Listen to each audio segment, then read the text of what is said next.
Awesome. Brian, well, thank you so much for sharing those insights and thank you for having me here today. My name is Aaron McDaniel, and I'm excited to share with you more about Global Class, which is the playbook for leading global growth within your organization.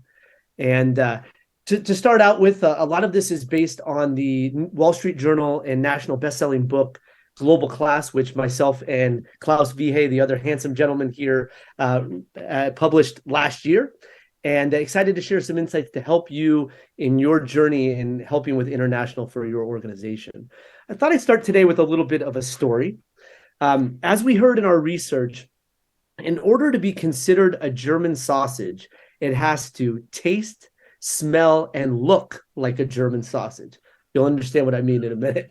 With Walmart, they decided to expand a few years ago into the German market. And what they did was they said, we're going to do things the way we did it to be successful in the US. We're going to do things the Walmart way. And they ended up coming up with a lot of challenges and ultimately failing in the market. What they did was in implementing that Walmart way, they said, well, we're going to talk about our value proposition of low prices. Well, it turned out, especially in the grocery segment in Germany, they already had some of the lowest grocery prices. So Walmart wasn't able to even use that as a competitive advantage. From a product perspective, they implemented a lot of US brands and US products, including prepackaged meats. Well, that was sort of not something that Germans trusted. They prefer to go to butchers to actually see the meat being cut, as opposed to this mystery meat in a package. And probably the most entertaining part was more cultural. So for those who've been to Walmart, you know, they're very friendly. So there's always someone at the door greeting you, saying, hello, welcome. Very friendly cashiers. That may work really well with US customers, but culturally, it kind of freaked Germans out. They're like, well, hold on, like, give me my space. If I need you, I will let you know. And so ultimately, the result for Walmart is that they lost over $1 billion in the process of failing at their expansion attempt into Germany. So lesson number one from today is don't be Walmart. So just a little bit of background on me. I started my career at AT&T as part of its leadership development program. I was one of the youngest to serve as regional vice president, but I always knew in my heart that I was an entrepreneur. And so I left the company to start an entrepreneurial journey, started a number of companies. Some of them failed. 3 of them got acquired. One of them was on the TV show Shark Tank on ABC. And after exiting the last business a few years ago, was asked to teach entrepreneurship at UC Berkeley's Haas School of Business, where I still teach today. And then about 5 years ago, my co-author Klaus and I, we teamed up to start a virtual accelerator called 10X Innovation Lab. And what we did was we worked with different companies across the world, mainly through governments, Ministry of Trade and Commerce, Ministry of Science and Technology, Ministry of Small Business, and helping them expand into the US and connect into Silicon Valley. And we noticed a lot of mistakes they made. One of the jokes we like to tell is these business leaders would get off the plane at San Francisco International Airport, go to the baggage claim, pick up their bag, and expect there was a venture capitalist there with millions of dollars in a check to hand to them to welcome them to the Silicon Valley. Obviously, that's not how it works. So we noticed a lot of problems these companies had, and then the pandemic hit. And we weren't traveling like we normally do. And so Klaus and I started thinking about like, okay, well, you know, where's the book that is there to teach people how to succeed in expanding to new markets? And what we found is there was no good to great, no 0 to 1, no lean startup on the topic specifically of international expansion. And so that set us off on this journey where we interviewed over 400 executives from the world's fastest growing companies across 60 countries to figure out what made them successful. And it was a very broad range. On one end of the spectrum, we had former head of international at Apple, $100 billion P&L, all the way to the first non-North America hire at Uber, who was the first person in 5 or 6 markets in Asia and had to figure things out. All these companies in between, entrepreneurs from Bangladesh, executives from Uruguay and Rwanda, B2B companies, B2C companies, because we really wanted to make sure that when we created insights, that it were things that applied to different companies in different industries, from different countries, at different stages. And what we ended up finding was that everybody was reinventing the wheel. There was a lot of time and a lot of money wasted doing localization and expansion into new markets the wrong way. And the other thing that was particularly notable is we found a number of people who had leadership roles at companies like Bain, BCG, Boston Consulting. They went to these operational executive roles. And they said, well, we didn't have any frameworks from the world's best consulting firms to know what to do. So that really emboldened us to say, I think there's something here where we can create some structure. And the analogy we like to use is with Eric Ries and the lean methodology. So Eric didn't invent this lean methodology. You may be familiar. A lot of it came from Kaizen Japanese manufacturing principles from decades past. But he was really effective at creating a common language and set of frameworks and socializing that. And that's why today we talk about things like minimum viable products, MVPs, and pivoting and iterations and things along those lines, product market fit. And so that's what we're doing for global, creating that common language, creating that structure to be able to help everyone communicate across diverse, distributed organizations with competing priorities. And in our research, we found there were a number of reasons why companies failed. Now, this list is not exhaustive by any means. It's much longer, but we definitely heard over and over again very similar responses as to reasons why they failed. Everything from not getting leadership buy-in and alignment to an us versus them mentality between headquarters and local offices, to not managing the complexity that comes along with localizing for multiple markets, and even doing things like not being mindful of core values and the universality of company culture. There's also a huge importance, as a lot of you know, around language. And so one of the stories we heard in particular was from the software company Tableau, where they were expanding into Germany, and the company did not invest in language translation. And so they kind of pieced it together with some cheap solutions with what they had available in-house. And as they entered the market, they got completely bashed by their target customer base. There were all these posts in forums and things, and one of them that was notable, someone had wrote the post, if we cannot, if you're not able to translate things in our language, how can we expect you to have a product that even can work and serve our needs? And so, we say this is that there's so many aspects, but communication is absolutely key, the language of things. And what we found in our research is in the past, having an American product, for example, used to be a great thing. It was sought after in a lot of markets, but things have changed. We were talking to an executive who worked at this company called Talabat, sort of the Uber Eats of the Middle East. And he's from Turkey. And he said, for a long time, Turkish people just wanted like American products and products from other countries. And he said, but today we want, that's changed. We want things that fit for our local context and show that companies understand how life is specifically in Turkey.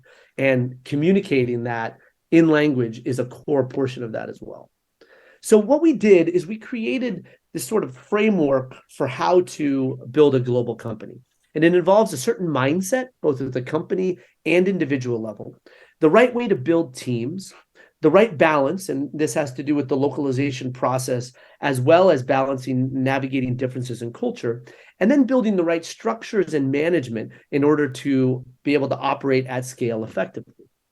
So one thing we like to talk about is how we see global as the new agile. Part of that is because I think most companies have this agile lean thing down with different innovations they do, digital transformations, optimizations of different processes. But there's a few other more structural reasons why there's alignment between our global class mindset, which I'll talk about in a minute, and the agile or lean mindset. Part of it is around internal alignment. So on the agile side, if some people in the company want to do this more agile iterative approach, while others want to take the more traditional waterfall approach with planning and structured roadmaps and not deviating from the plan, there tends to be problems. Similarly, between companies that want to do things the company way, like Walmart, versus doing things the global class way, which we'll explain today. Also, international has become much more iterative. Some of the main proponents of lean, they talk about how, it's not about these formal launches where in the past it used to be, we're going to have a big product launch. We're going to, plan months spending on it and then have that one launch date. Now it's much more iterative. So what it allows you to do is be able to iterate for less resources and much more quickly. Similar is the case for international now. It's not about going and opening a new office in London, hiring 20 people and having a big formal ribbon cutting.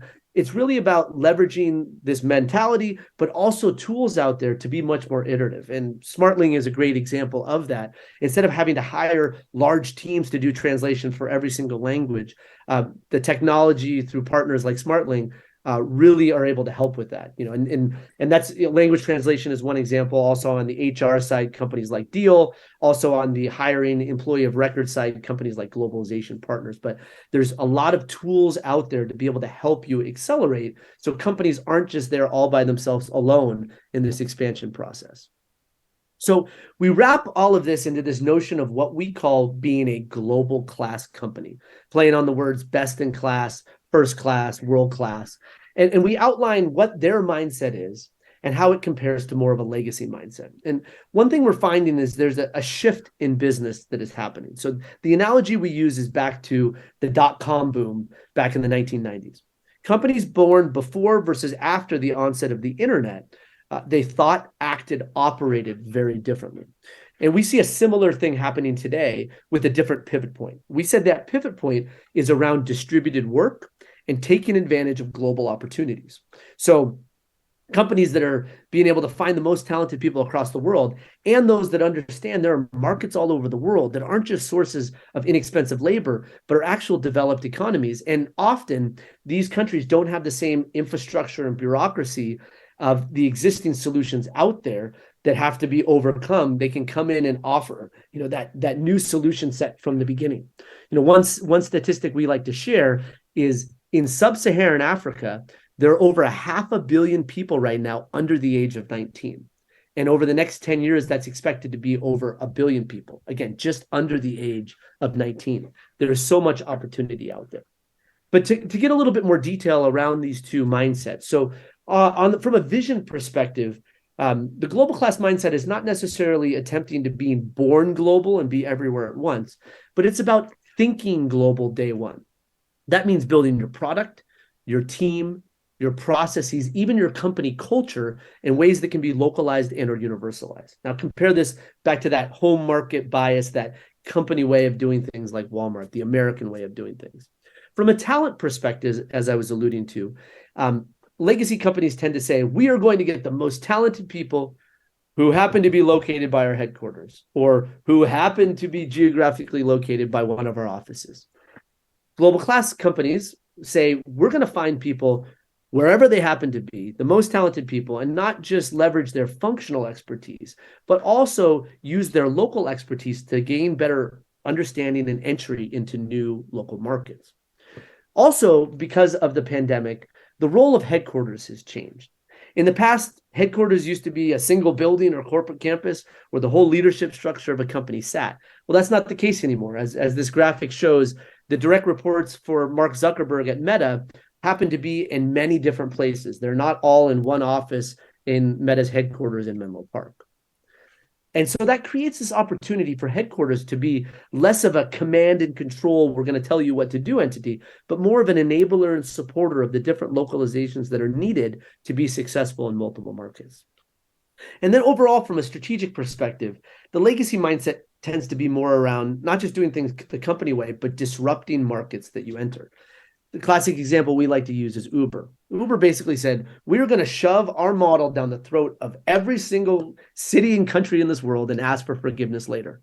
And despite their almost endless amount of money, they ended up, while successful in a number of markets, they were definitely not successful by all means anywhere. They lost in China, in Indonesia.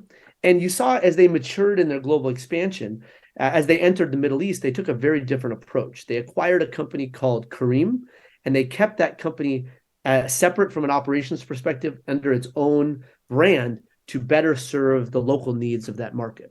So what these global class companies do is they understand more the local way of doing things and leverage that in order to be successful in the markets.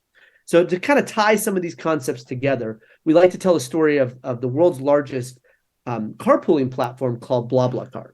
So BlaBlaCar, early on, their name actually was, and I do not speak French, was covoiturage, which means carpooling in French.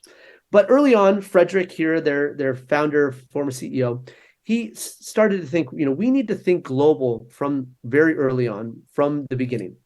So they changed their name to BlaBlaCar, something that someone from just about any corner of the world speaking any language can say. They were also very purposeful about doing what they called building for two markets.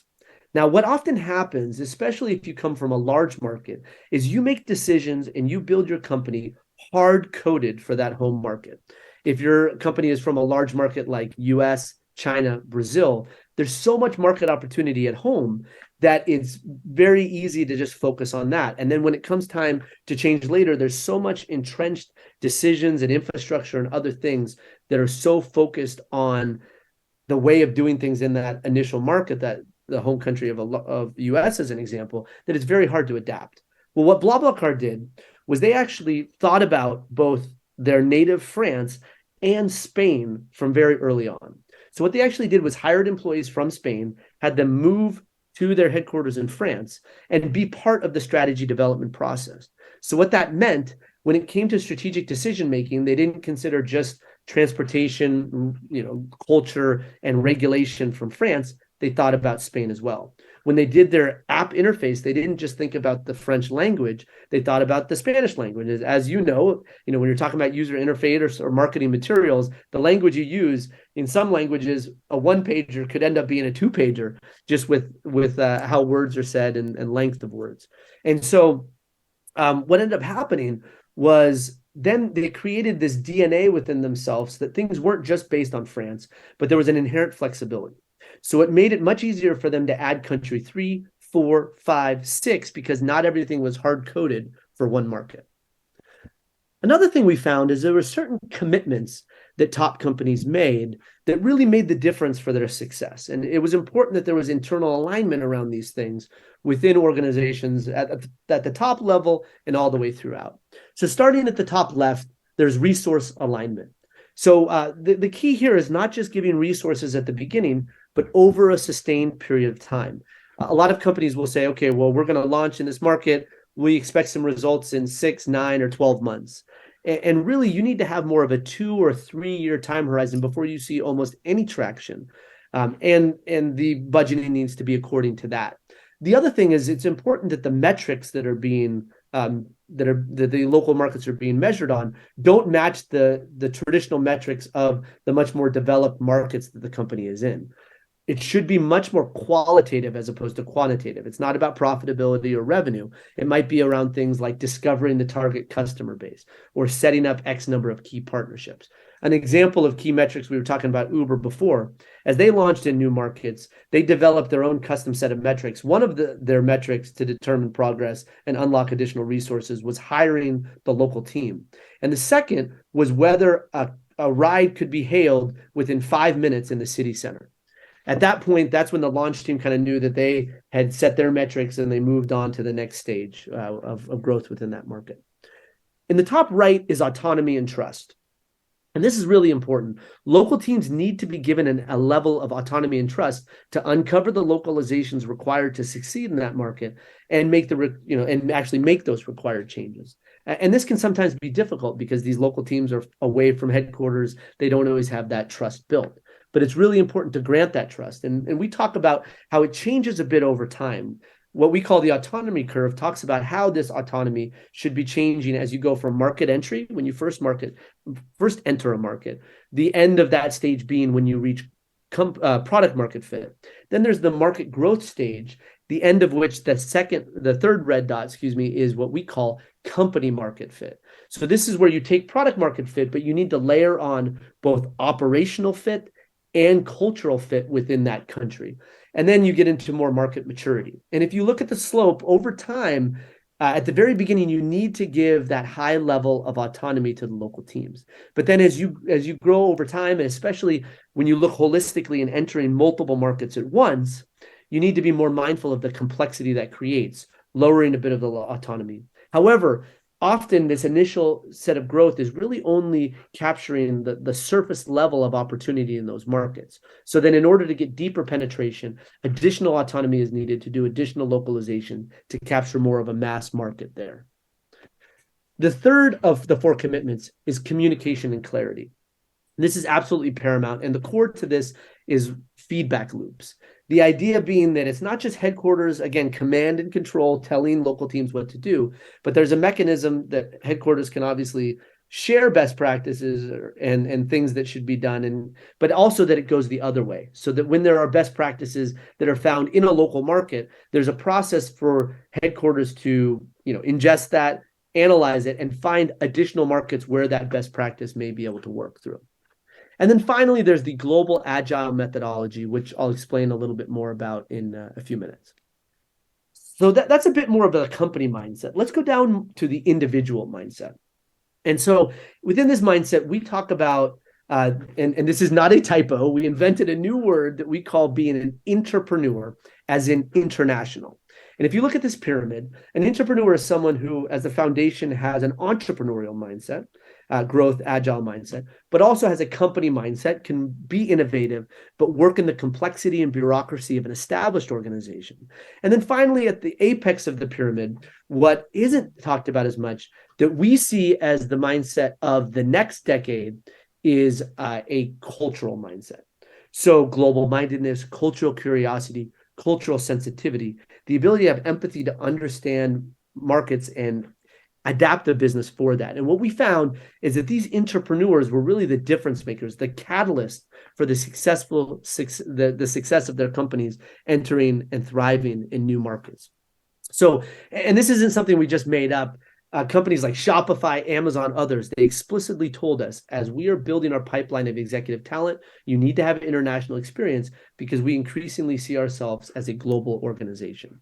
The other thing we found that was particularly interesting were the formative experiences that often these people had that showed them there was a world beyond their backyard. So just to review the people in the picture here, on the right is Abe Smith, head of international at Zoom. And after graduating from college in the East Coast of the US, he moved to Japan to become an English teacher in a Japanese fishing village, a tiny Japanese fishing village. And that really set Abe's career on a different trajectory, where he ended up joining a company that was one of the first to introduce bagels and other breakfast food from the West to Japan that sold to Quaker Oats, went on to work at WebEx as well as Oracle, and then ultimately came to lead international at Zoom.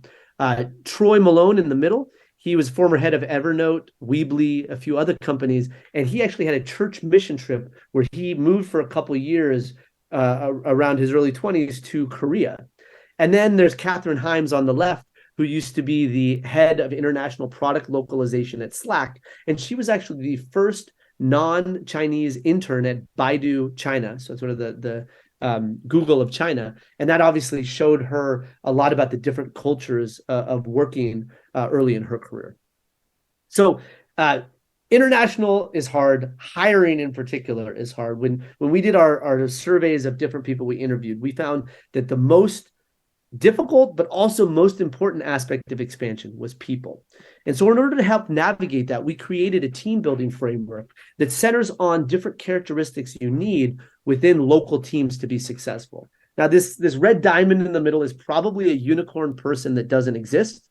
So the idea is collectively amongst these people being able to have different skill sets. We have the entrepreneur mindset. We have certain skill sets for being away from headquarters. But what particularly is important is the overlap of the bottom two circles: local knowledge and company knowledge, native local knowledge of a market, but then also the company knowledge to know how to get things done, to have trust built, to have core value and company culture alignment.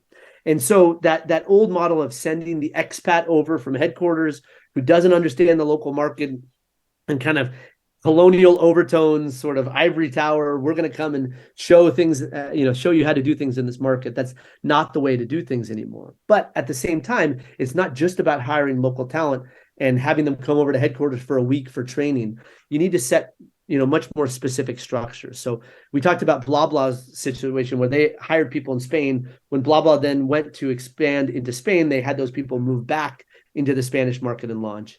ThoughtWorks, the software consultancy company, they have a co-GM model where they have one new hire GM from the local market when they expand, and then one from headquarters.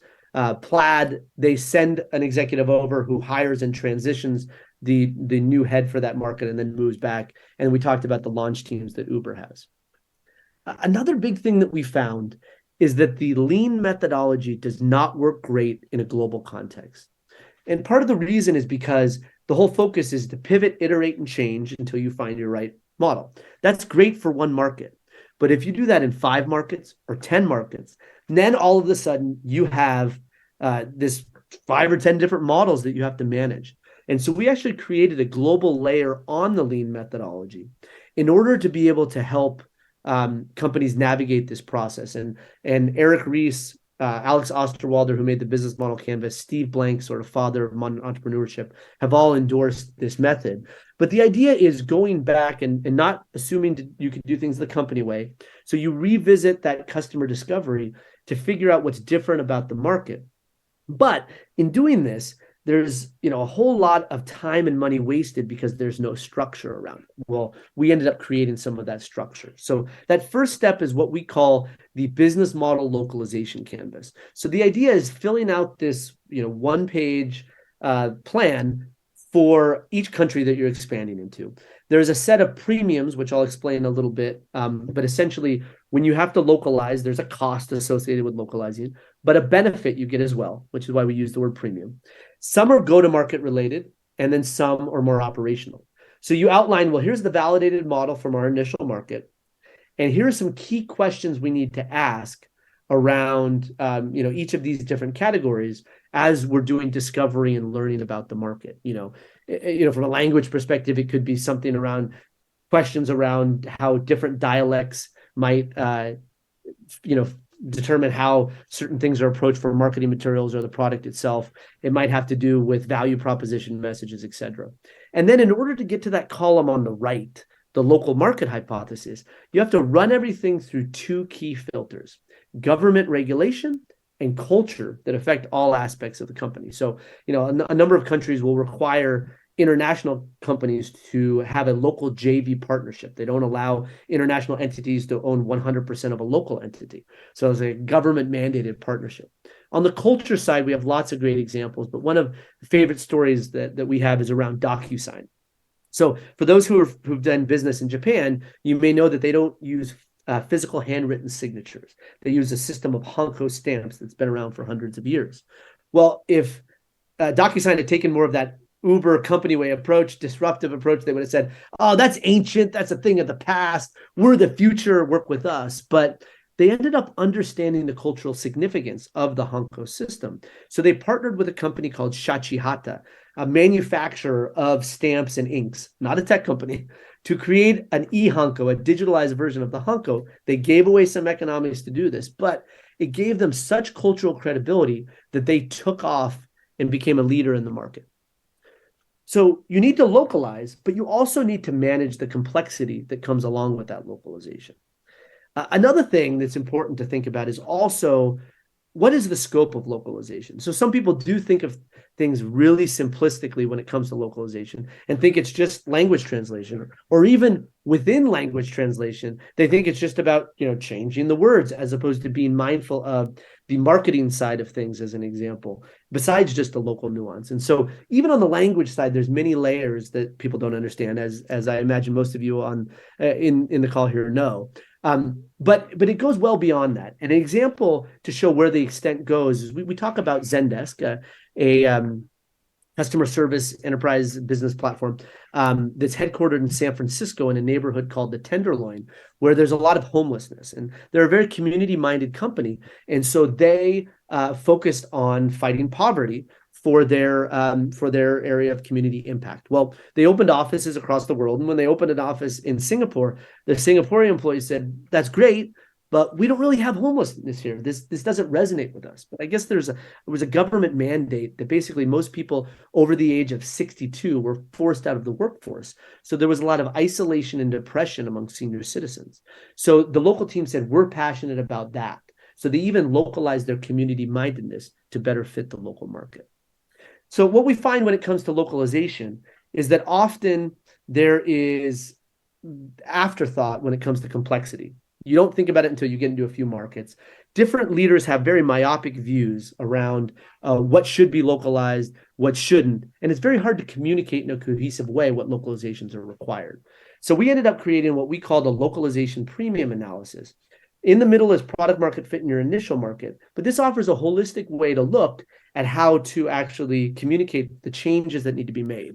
The top part are go-to-market related, the bottom part are operational. And this is the pretty picture output of a more detailed analysis to show where to plot things on the map. But you can see faintly in there that there's an iceberg. And we use that analogy because a lot of companies only think about the top of the iceberg and think about changing language, changing currency, changing some marketing messages, and we're done. But there's a lot under the surface. And even from a language perspective, language translation fits under marketing premium for the different marketing messages, advertising, value proposition, product premium, anything that's digital or otherwise, or even instruction manuals for physical products. All of those things involve language translation. But there's also an element of infrastructure premium to that as well, when it comes to how different systems work and languages between them.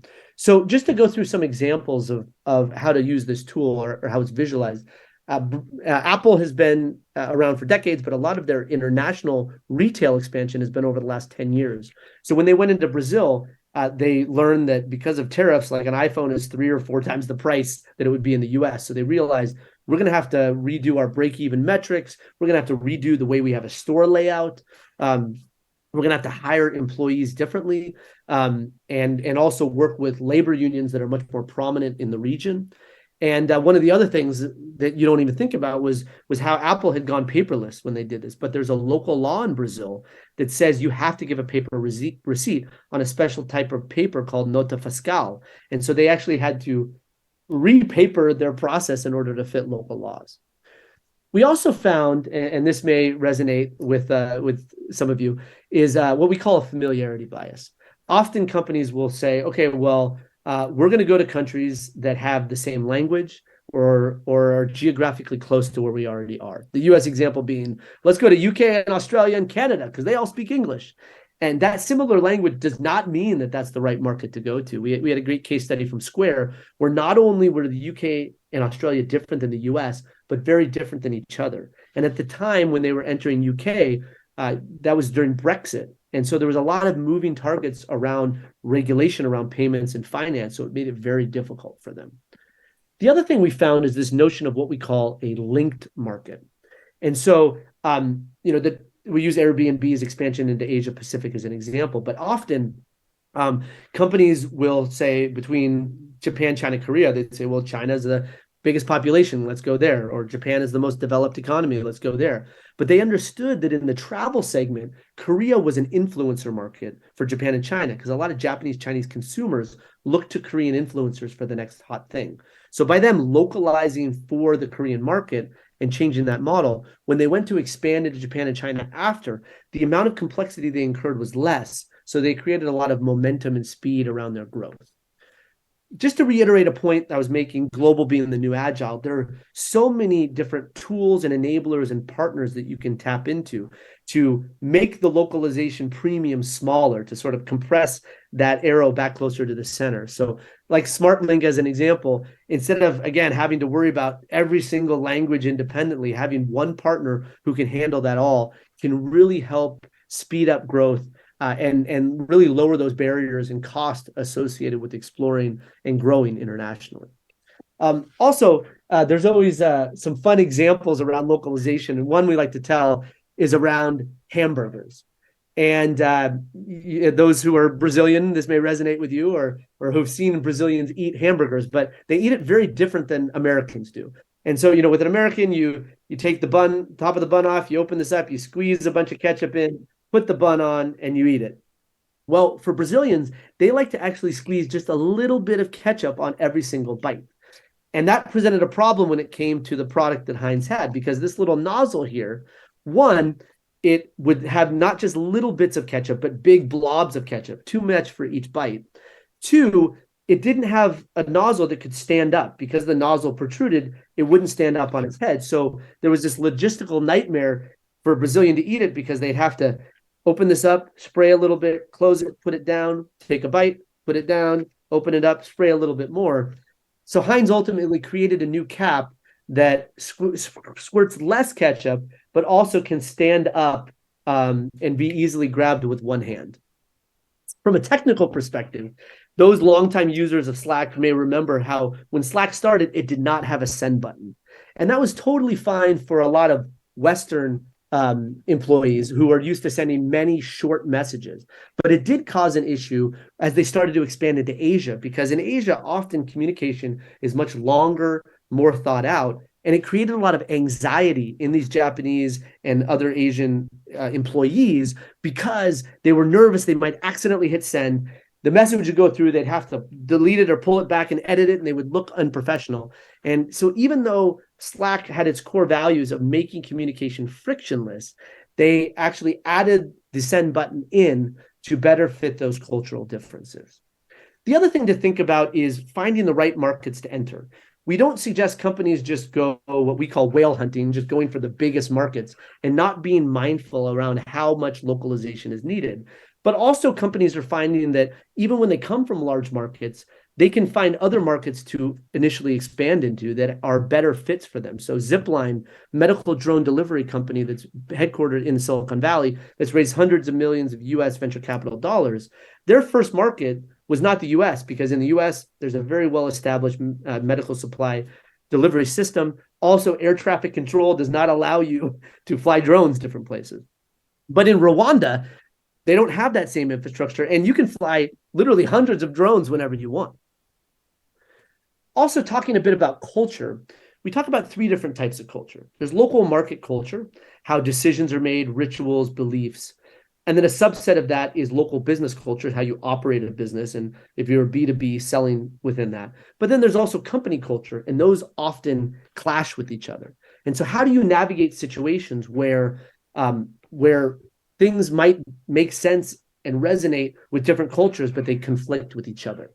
And so one story we found with Rakuten, the Japanese e-commerce platform, they expanded pretty quick. And as you can see here, one of their core values at the bottom is all about speed. So they often would acquire a new company when they were entering a new market. Well, they did that in the UK, and performance wasn't going very well. So Saichu-san here on the right, one of their co-founders who was in charge of this integration effort, actually physically went and talked to the employees in the office. And he said, okay, let's take a step back. And he asked those British employees, what is important? What are the core values in British business culture? And literally wrote them out on the wall. And then wrote out the Rakuten core values and mapped them together to show that connection. And after doing that, there was a lot better performance. The other thing we found is what we call community culture, this fourth type of culture that's emerged. And what community culture is the fact that for a long time, people tended to primarily identify with a national culture or national connections. But because of technology and all of these niche interests, people are connecting across borders. And so companies can take advantage of that to plug into existing communities that have similar core values, similar beliefs, similar language that is spoken amongst them. Airbnb did this as an example with marathon runners. So not only are marathon runners adventurous by nature typically, but they also have a common language amongst each other. So as Airbnb entered more and more markets, they initially tapped into those marathon runners to create a foundation to grow off of as they expanded. And mindset is important, but process also then needs to manifest the mindset. And so there's certain structures you need to create. And one of which we recommend is what we call the localization resource team. So this is a cross-functional team that is able to help with the localization process. Often what happens is a local team, let's say a local GM, she comes up with a localization that's needed. And what typically happens, she has to go to headquarters and talk to different departments and figure out how to fix this. If she's a local hire, she probably doesn't know as well how to get things done. Plus, that is taking her away from what she should be focusing on, which is further getting traction in the market.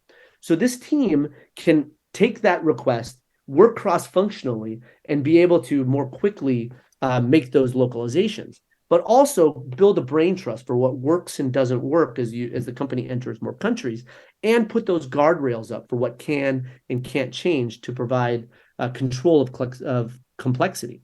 And then also the picture at the top, it gives better visibility at an executive level so that instead of having to go to a bunch of different departments or a bunch of different countries, that those executives can go to one place to get a better idea of what's happening within expansion.